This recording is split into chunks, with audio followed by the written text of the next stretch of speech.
Hey, it's Matt. I want to do a quick video to show you how I like to set up alarms and a couple of the conditions that I always put in. I'm starting out with a configuration that has oil pressure as an analog sensor. I'm using the Mazda Spec MX-5NC ECU protocol, so I have an RPM to work with and a coolant temperature. And then I'm going to come in and set my first alarm. So one of the things I like to do is start with RPM so that I can make sure the alarms are conditioned appropriate to how the engine's running. And so when I walk up to the car, I don't have alarms that are set because it's not really running. So I start with low oil pressure.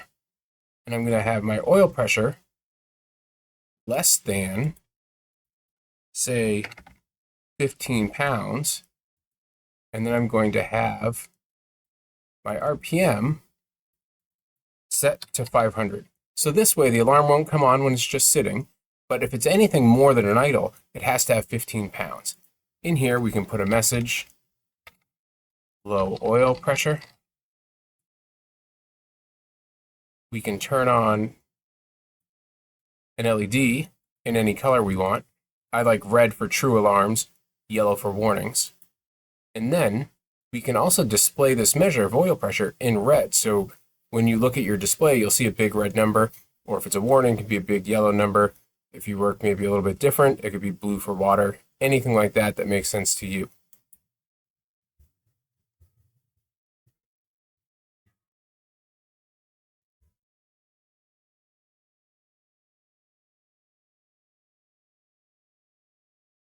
Now, I also make a second alarm for when the engine's really running. So I'm going to call this one low oil pressure 2. Same idea. But when the car's running, I want to have, say, maybe 30 pounds of pressure. And then I'm going to add my RPM part, is the RPM has to be greater than 3,000. So now, when the car's really running on track, it has to have 30 pounds of pressure. You can change these numbers to 2,020 pounds, whatever works for you. And then we can add the same sort of alarms. Low oil pressure. We can turn on our LED 1. We can also display the measure in red again. So now we have pretty powerful alarms. The thing we want to make sure is that they're in the right order. Here it's not too important because they'll both apply, but you can drag and drop the order of these alarms to get them how you want. The next one I want to show you really quickly is a warning. So maybe it's a little bit of a low pressure, low temperature, pressure, whatever we're measuring. So this one I'm going to say coolant warm.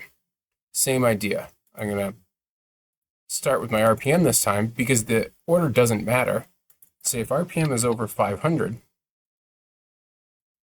and our water temp is greater than, say, 180,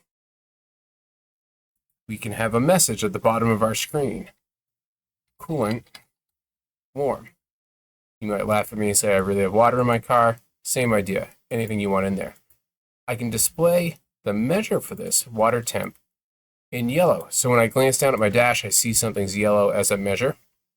And then we can make our light yellow as well.